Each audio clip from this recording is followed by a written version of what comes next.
Bonjour à tous et bienvenue dans cette nouvelle vidéo. Je suis très contente de vous retrouver pour répondre à la question « Quand est-ce qu'on fait un refus de priorité ?» Commençons tout de suite. Alors tout d'abord, donnons la définition d'un refus de priorité. Pour assurer la sécurité de tous les usagers, le Code de la route a instauré des règles de priorité afin de déterminer l'ordre de passage de chacun. J'ai déjà fait 2 vidéos sur ce sujet que tu trouveras en barre de description. Les refus de priorité sont des comportements désignant l'ensemble des infractions au code de la route au cours desquelles un usager n'ayant pas la priorité réalise une action qui va créer une gêne, un presque accident, voire un accident à la personne prioritaire. J'insiste bien sur le mot gêne. Si l'usager prioritaire à cause de vous est obligé de modifier son allure et/ou sa trajectoire, c'est un refus de priorité. Prenons un exemple simple. Vous êtes à un céder le passage, donc non prioritaire. Vous regardez à gauche et à droite qu'il n'y ait plus personne pour vous insérer sur la route prioritaire. Au loin, vous voyez une voiture rouge, mais elle est loin. Vous vous insérez. Problème, vous ne relancez pas votre voiture suffisamment rapidement et la voiture rouge est contrainte de freiner derrière vous. Vous l'avez gênée, elle a modifié son allure à cause de vous, vous venez de commettre un refus de priorité. Un autre exemple. Même cas de figure, vous êtes à votre céder le passage et vous désirez tourner à droite. À gauche, il n'y a personne, vous y allez. Mais l'intersection est étroite et à cause du gabarit de votre voiture, vous empiétez sur la voie en sens inverse. Problème, la voiture rouge qui est arrivée en sens inverse est obligée de mettre un coup de volant à droite pour vous éviter. Elle a modifié sa trajectoire à cause de vous, vous venez de faire un refus de priorité. Nous avons pris l'exemple d'une intersection simple avec un céder le passage, mais il y a d'autres lieux où vous pouvez faire des refus de priorité.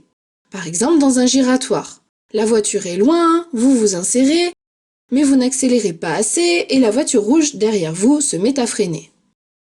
Vous vous insérez sur la voie de droite, mais vous bloquez la voiture rouge qui était sur la voie intérieure. Elle ne peut plus sortir et est obligée de modifier sa trajectoire en refaisant un tour de giratoire. Vous êtes situé sur la voie de gauche dans le giratoire, vous voulez sortir, mais malgré la personne prioritaire située à votre droite, vous sortez quand même et elle est obligée de vous éviter.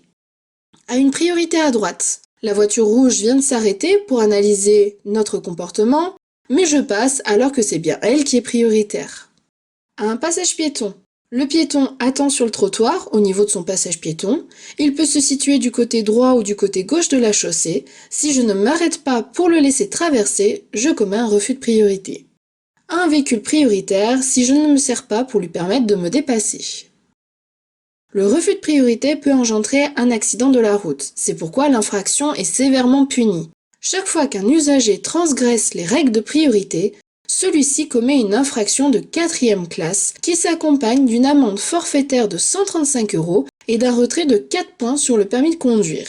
Il est augmenté à 6 points dans le cas d'un refus de priorité à un passage piéton. Alors, comment éviter de faire un refus de priorité ? Je suis sûre qu'en étant enfant, vous avez tous joué au moins une fois au loup ou à l'épervier. Gardez à l'esprit que lorsque vous vous engagez, les autres ne doivent pas vous attraper. Il vaut mieux rester dans son camp, en sécurité, et attendre d'avoir l'espace qui vous est nécessaire pour partir sans vous faire rattraper. Vous devez vous questionner sur vos compétences, mais aussi vous questionner sur les compétences des autres usagers. Je suis à mon céder le passage avec ma petite Twingo de 70 chevaux. Je vois une grosse BMW qui arrive. Même si elle est plutôt loin, est-ce que j'ai vraiment la capacité de dégager ma voiture avant que la BMW arrive derrière moi ? Non, je vais attendre. Juste après, je vois un bus. Ah, lui, il est plus gros, plus lent. Là, je me sens capable de m'engager sans gêner. J'y vais et je dégage. En espérant que cette vidéo vous aura aidé à ne plus faire de refus de priorité. Si vous avez des questions, n'hésitez pas à utiliser l'espace commentaire. Et je vous dis à bientôt pour de nouvelles vidéos.